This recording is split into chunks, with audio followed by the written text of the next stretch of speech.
Passageiro reclina assento do avião e gera confusão. Um passageiro, ao reclinar seu assento no avião, acabou deixando o homem que estava atrás irritado.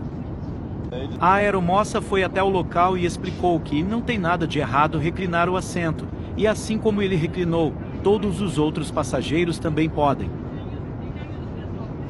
Vocês acham que as companhias aéreas deveriam manter uma distância maior entre os assentos para ter mais conforto?